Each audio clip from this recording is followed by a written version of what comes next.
Good morning, this is the Paradise Unicorn Priestess bringing you day 241 of A Course in Miracles, the In translation, where we use female words. This would be August 29th if you're starting at the new year. The Ark of Safety. God asks for nothing, and her child, like her, need ask for nothing, for there is no lack in her.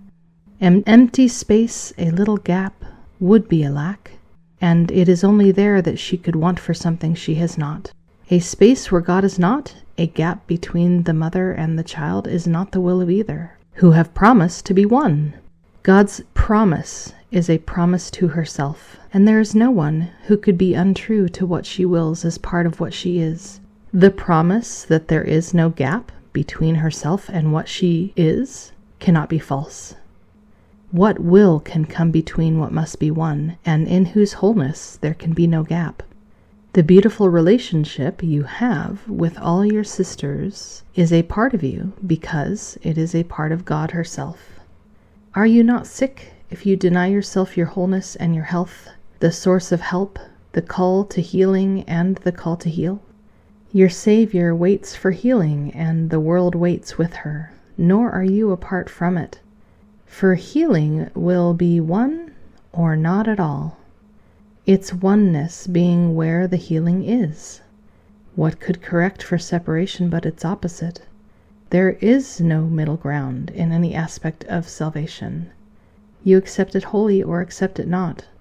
What is unseparated must be joined, and what is joined cannot be separate. Either there is a gap between you and your sister, or you are as one. There is no in-between, no other choice, and no allegiance to be split between the two. A split allegiance is but faithlessness to both, and merely sets you spinning round to grasp uncertainly at any straw that seems to hold some promise of relief. Who can build her home upon a straw and count it as shelter from the wind? The body can be made a home like this because it lacks foundation in the truth, and yet because it does, it can be seen as not your home, but merely as an aid to help you reach the home where God abides. With this as purpose is the body healed. It is not used to witness to the dream of separation and disease, nor is it idly blamed for what it did not do. It serves to help the healing of God's child, and for this purpose it cannot be sick. It will not join a purpose not your own, and you have chosen that it not be sick. All miracles are based upon this choice, and given you the instant it is made. No forms of sickness are immune, because the choice cannot be made in terms of form. The choice of sickness seems to be of form, yet it is one, as is its opposite, and you are sick or well accordingly, but never you alone. This world is but the dream that you can be alone, and think without affecting those apart from you. To be alone must mean you are apart, and if you are, you cannot but be sick. This seems to prove that you must be apart, yet all it means is that you tried to keep a promise to be true to faithlessness. Yet faithlessness is sickness. It is like the house set upon straw. It seems to be quite solid and substantial in itself, yet its stability cannot be judged apart from its foundation. If it rests on straw, there is no need to bar the door and lock the windows and make fast the bolts. The wind will topple it, and rain will come and carry it into oblivion. What is the sense in seeking to be safe in what was made for danger and for fear? Why burden it with further locks and chains and heavy anchors, when its weakness lies not in itself, but in the frailty of the little gap of nothingness whereon it stands? What can be safe that rests upon a shadow? Would you build your home upon what will collapse beneath a feather's weight? Your home is built upon your sister's health, upon her happiness, upon her sinlessness, and everything her mother promised her. No secret promise you have made, instead, has shaken the foundation of her home. The winds will blow upon it, and the rain will beat against it, but with no effect. The world will wash away, and yet this house will stand forever, for its strength lies not within itself alone. It is an ark of safety, resting on God's promise that her child is safe forever in herself. What gap can interpose itself between the safety of the shelter and its source? From here, the body can be seen as what it is, and neither less nor more in worth than the extent to which it can be used to liberate God's child unto her home. And with this holy purpose is it made a home of holiness a little while, because it shares your mother's will with you. A Course in Miracles is always unequivocal. It's either one or the other. There's no compromise, no in between.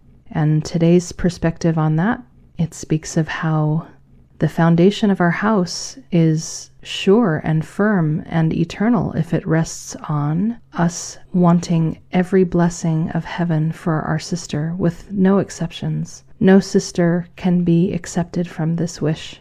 If we have an exception where there are some parts of the creation we want to be blessed and parts of the creation we don't want to be blessed, we have a split allegiance. We're described as literally grasping at straws, and of building our house upon a foundation of straw, and how pointless it is to be locking a door against unwanted entrance and securing the house when the foundation is nothingness that will topple beneath even the slightest strain. And so, well, it's understandable that someone who feels so insecure would want to project an attack if it made them feel safer. A Course in Miracles tells us the only safety is in wishing well for all parts of the creation. That is the Ark of Safety. That is the sure foundation. I feel like a crucial nexus point of today's reading is that we can choose to be sick or well, but not alone. Our choice affects everyone because we are one, and our thoughts are more real than the forms that we see or seem to see outside of us. We have a brand new open-ended question that will accompany the next 10 lessons. What is the world? The world is false perception.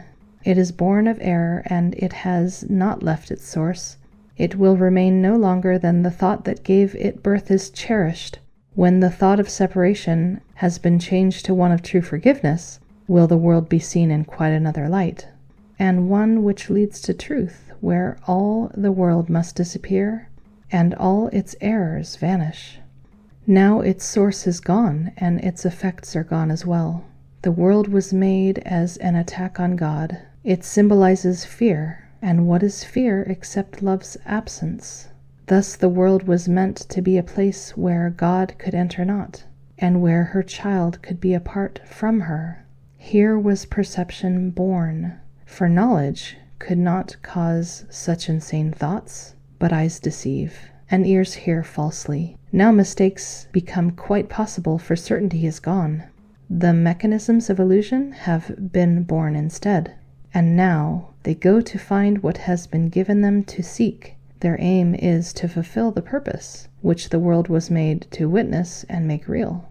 They see in its illusions but a solid base where truth exists, upheld apart from lies. Yet everything that they report is but illusion, which is kept apart from truth. As sight was made to lead away from truth, it can be redirected. Sounds become the call of God, and all perception can be given a new purpose by the one whom God appointed Savior to the world. Follow her light and see the world as she beholds it. Hear her voice alone in all that speaks to you, and let her give you peace and certainty, which you have thrown away, but heaven has preserved for you in her. Let us not rest content until the world has joined our changed perception. Let us not be satisfied until forgiveness has been made complete. And let us not attempt to change our function. We must save the world, for we who made it must behold it through the eyes of Christ, that what was made to die can be restored to everlasting life. Our open-ended question-answer today says that the world was made as an attack on God. Form was made as an attack on God. Form and the world symbolizes fear. Fear is love's absence. And we already know that love is God and God is love. So the world was made to be a place of not love. That means it's a place where God can't be, where God can't enter, and where the child of God could be apart from God. It's only in form that there is perception. Knowledge is not in any way associated with insanity. Perception is basically hallucinating something that is not true, something that is away from knowledge. All of the senses and what they bring are false. But then it reminds us that even though these things were created as an attack on God and an attempt to keep God out, their purpose can be redirected. And then the perceptions become things through which God shines. So we listen to her voice and we follow. And it is in this that we have peace and certainty. And then on to lesson 241. This holy instant is salvation come. What joy there is today. It is a time of special celebration, for today holds out the instant to the darkened world where its release is set. The day has come when sorrows pass away and pain is gone. The glory of salvation dawns today upon a world set free. This is the time of hope for countless millions, for they will be united now, as you forgive them all. For I will be forgiven by you today. We have forgiven one another now, and so we come at last to you again, Mother. Your child, who never left, returns to heaven and her home. How glad are we to have our sanity restored to us and to remember that we all are one. And here again we have this idea of the soul that was Jesus, who did no sin in life, asking for our forgiveness, and in that sense taking upon them the sins of the world. It didn't matter if that soul personally did them as a body. That soul acknowledges the oneness of all, so if there is any part of the creation that seemed to do them, then that reflects on every other part of the creation. It is that acknowledgement of oneness that is the atonement. And therefore, the one who in their body did not do any sin asks forgiveness for all the sins of the world. Countless millions, no exceptions made. May we ever seek forgiveness, and happy practicing.